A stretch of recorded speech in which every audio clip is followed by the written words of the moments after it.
Good afternoon, everyone. This is your Pastor Coach, Ronald Alan C. Balang. Welcome to Tuesday Life App, a weekly dose of life application and wisdom that you and I can choose from. Just like what the title says, you have a choice to apply it as soon as you heard it or probably park it for your future purposes. We are on episode 5, and before I talk about that, allow me to remind you of the 3 C's in life. And you have to understand, this is not from me. I just got it from an anonymous source. It says here, choice, chance, and change. You must make a choice to take a chance or your life will never change. For episode 5, it's called Energy Management. This is not new. It's been all over the World Wide Web. It's being said or it's being shared by different leaders and by different companies. Energy management has been with us for quite some time. And know that everything that I will be talking about, most of them comes from the Leadership Podcast of Pastor Craig Crucial. I would just like to re-echo this wonderful wisdom, this 2-part series, wonderful wisdom called Energy Management. Before I proceed, I want you to understand these 2 powerful truths, 2 powerful big ideas. Number 1, you are better at some things at some times than others. Let me repeat that. You are better at some things at some times than others. Number 2, different tasks take different amounts of energy. Different tasks takes different amounts of energy. That's a good example of that is in public speaking. Some of us dread public speaking, and then some of us love public speaking. That is a great example of those 2 big ideas. So, ang tanong, Coach, how can you and I practice energy management? I want you to know that even if you're a student, even if you're a leader of a great enterprise, or even if you're just a father or a mother, energy management can be applied to everyone. Number 1, the first among the 3 that you and I should do in order to have an energy management. Number 1 is that you must have an energy audit.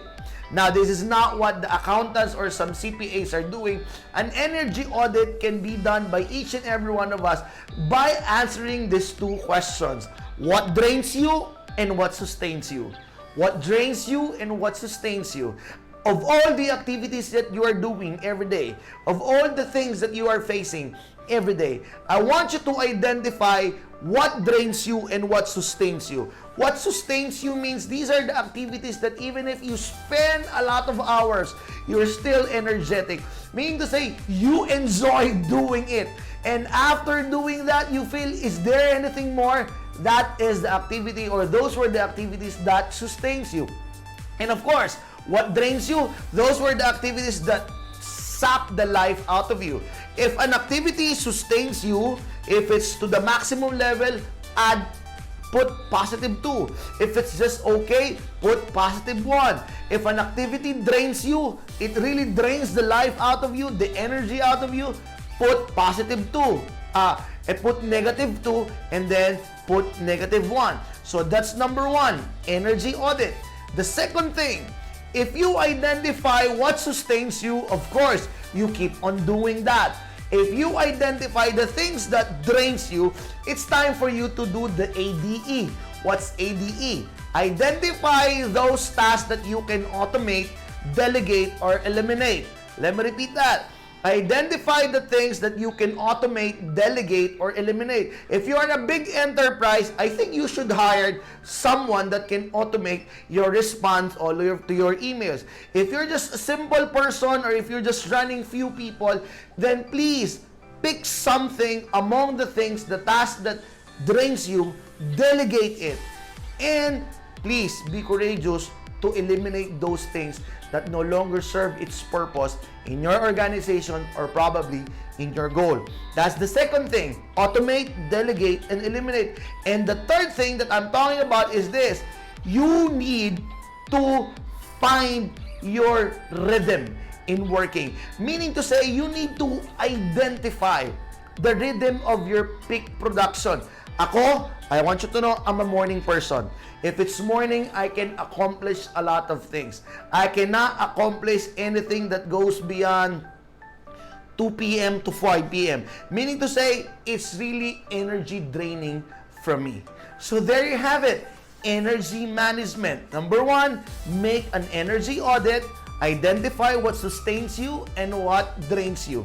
If you identify the things that drains you, you need to automate, delegate, or eliminate. And then lastly, you need to find your rhythm of peak production. Some can work better in the morning, some can work better in the evening. It is up to you. That is why our 2 big ideas that I mentioned a while ago is that you are better at some things at some times than others, and different tasks takes different amount of energy. So, there you have it for our Tuesday Life Apps, Energy Management. This is your Pastor Coach, Ronald Alan C. Balang, reminding you of the 3 C's of life. You must take a choice to take a chance, or your life will never change. See you next week for the part 2 of Energy Management.